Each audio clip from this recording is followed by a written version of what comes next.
জয় ঠাকুর। শ্রী শ্রী রামকৃষ্ণ পুঁথি চতুর্থ খণ্ড থেকে আমাদের পাঠ চলছে। ধারাবাহিকভাবে রামকৃষ্ণ পুঁথি আমরা পাঠ করে আসছি। এখন আমাদের পাঠ চলছে শ্যামাপদ ন্যায় বাগীশের দর্পচূর্ণ এই অধ্যায় থেকে। আজ আমরা পাঠ করব পৃষ্ঠা সংখ্যা 493 থেকে 494 এর কিছু অংশ পর্যন্ত।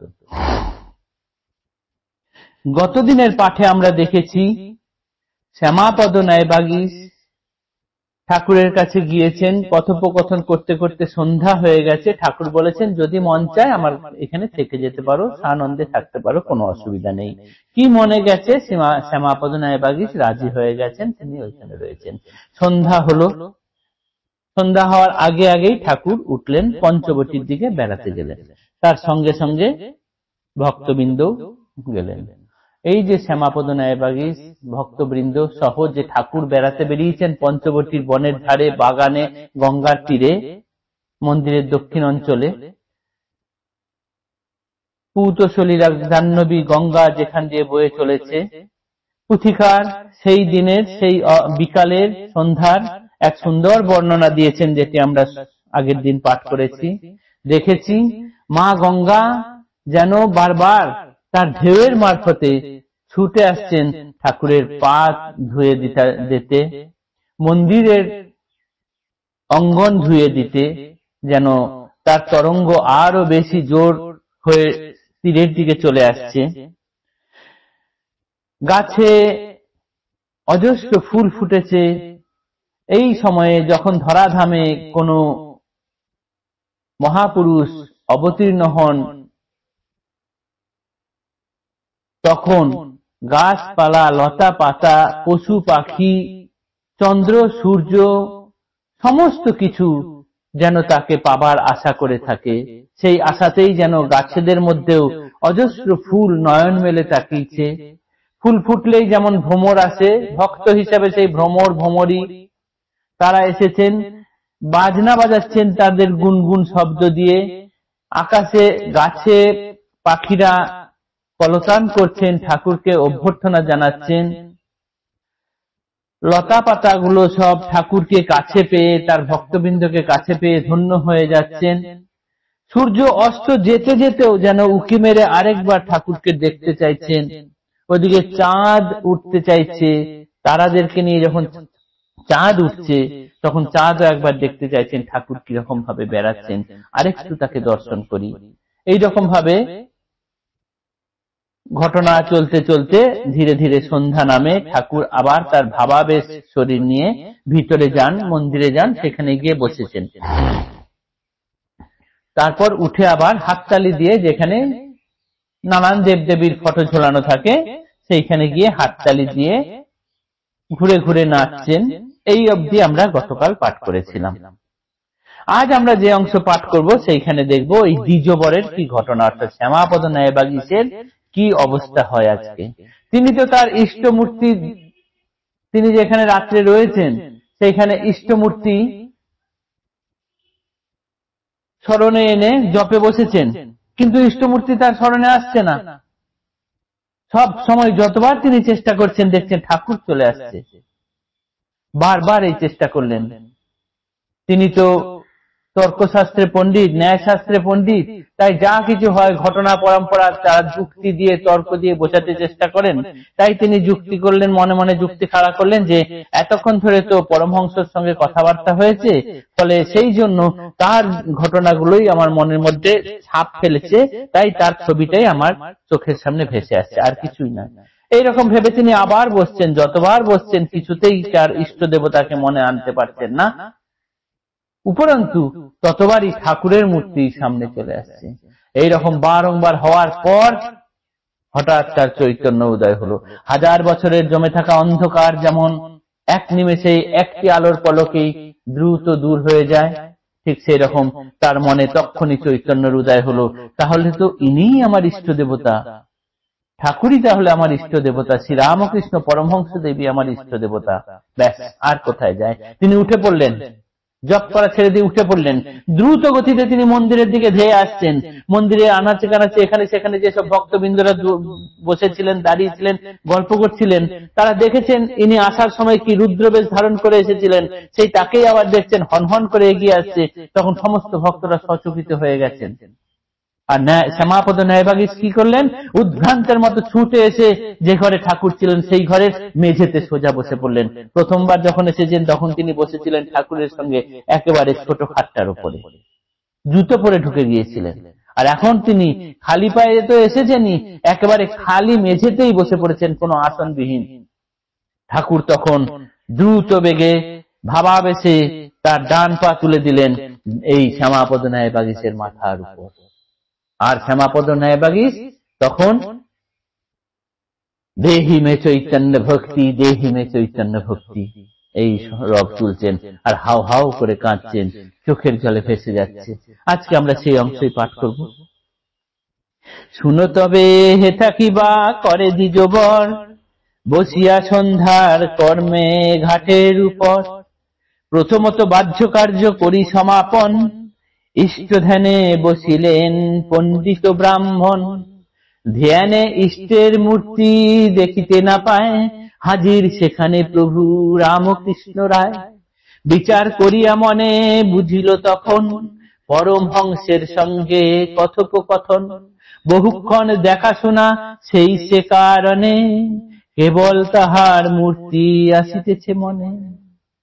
এই যে ওনারা বিচার করছেন, যুক্তি তর্ক দিয়ে ভাবছেন যে অনেকক্ষণ ধরে তার সঙ্গে কথা হয়েছে, তো তাই এই কথাটি আমার, তার ছবিটাই শুধু আমার মনে আসছে, এমন কিছু নয়, মনের ভ্রম, আবার জপে বসি কেটে যাবে।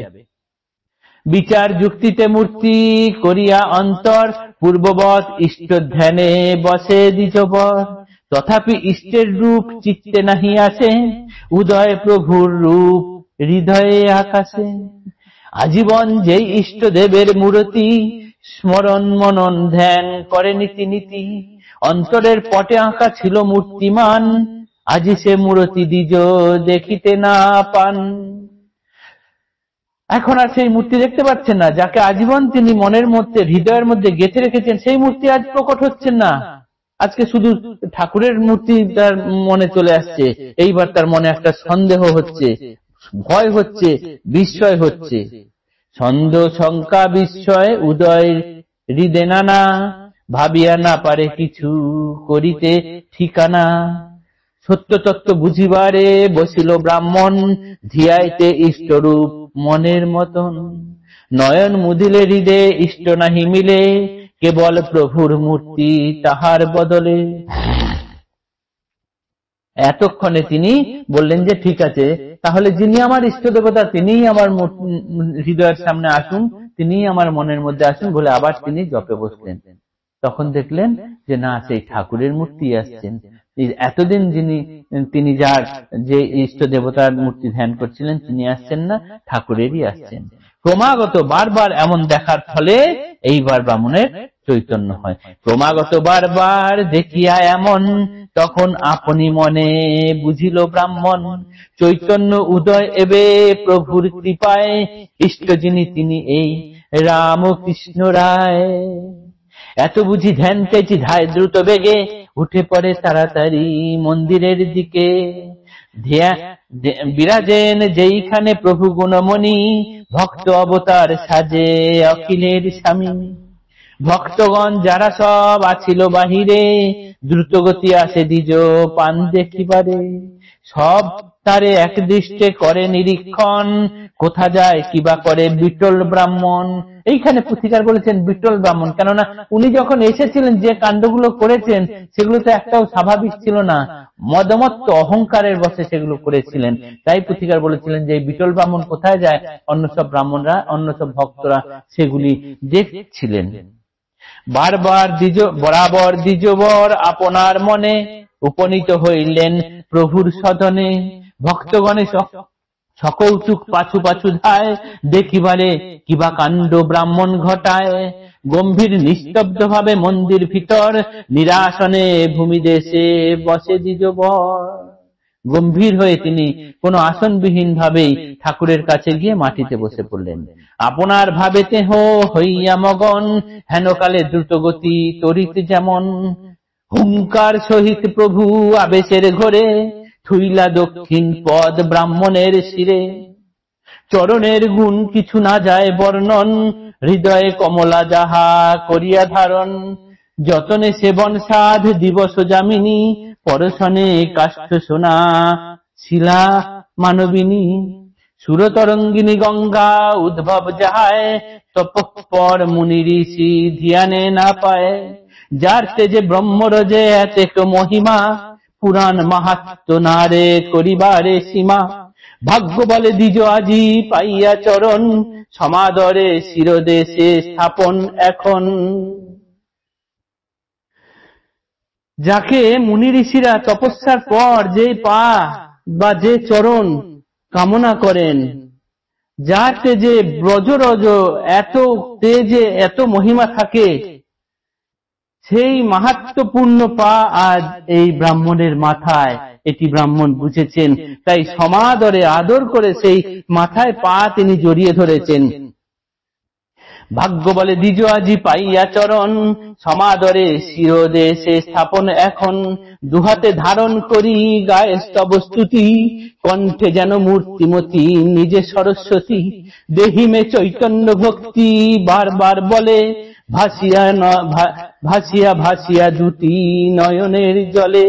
দেহিমে চৈতন্য ভক্তি বারবার বলে, ভাসিয়া ভাসিয়া দুটি নয়নের জলে।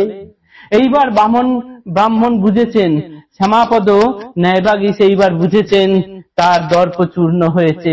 তাই ঠাকুরকে তিনি বুঝতে পেরেছেন, তার চরণ মাথার উপরে রয়েছে, সেই দক্ষিণ চরণ তিনি জড়িয়ে ধরে, দেহিমে চৈতন্য ভক্তি, দেহিমে চৈতন্য ভক্তি, আমায় চৈতন্য ভক্তি দাও ঠাকুর, আমায় চৈতন্য ভক্তি দাও।